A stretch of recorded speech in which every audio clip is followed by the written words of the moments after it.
legendary artist, Anthony Quinn. Her children are here. Antonia.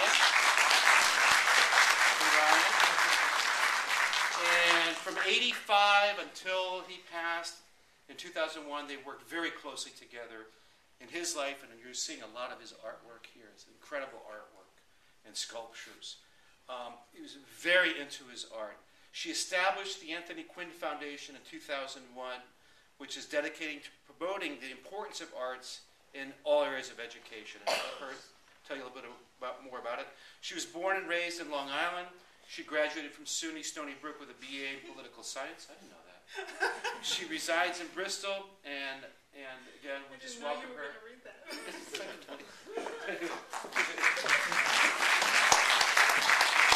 By the way, we're taking this show on the road. The film is a Fox film, and the president of Fox Studios is one of our members, and it was remastered. So we're doing a screening Tuesday at the Daryl Zanuck Theater on the Fox lot. You know, a lot of the celebrities and directors are coming, so it's really cool. Yeah. I'm not going to give you a Greek history lesson. Now I forgot what I'm going to say because that was so interesting. I can keep going. Forget the movie. Let's just learn about the Greek.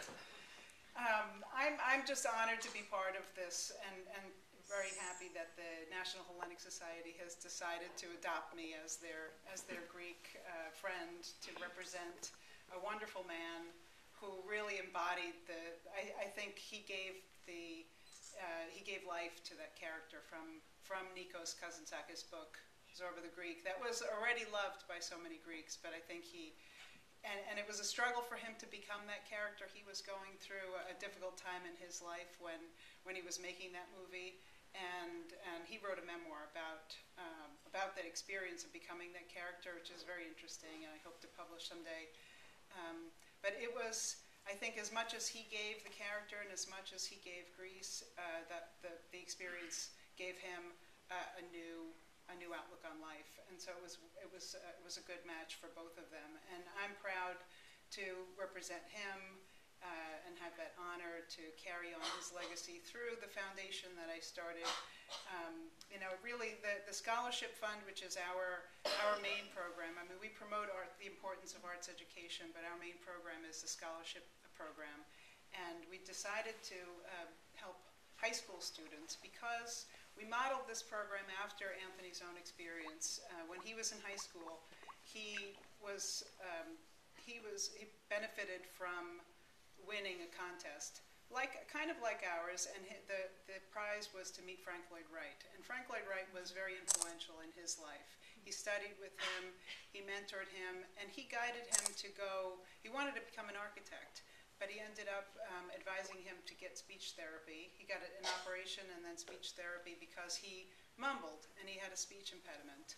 And it was Frank Lloyd Wright who sent him to a doctor to get that repaired. And then, as a result, he sought lessons from an acting teacher.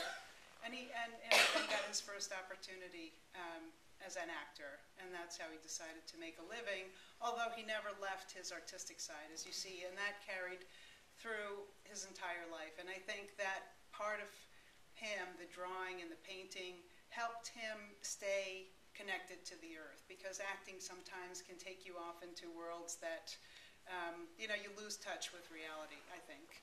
You meet a lot of actors who live in their own universe.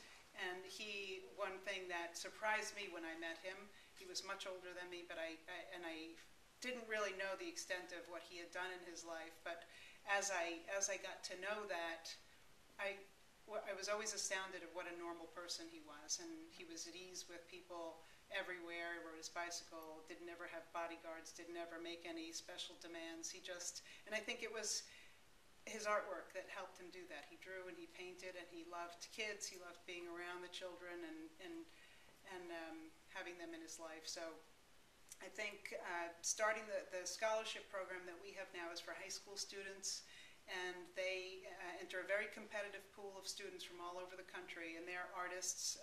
They're painters, sculptors, actors, designers, musicians, singers, all the arts. and they apply to get funded or partially funded to go to a summer intensive camp that sometimes is a life-changing experience. And I'm happy tonight we have one of our first winners, because we're going into our 5th year of awarding scholarships, and Ramsey Pope is one of our first scholarship winners. I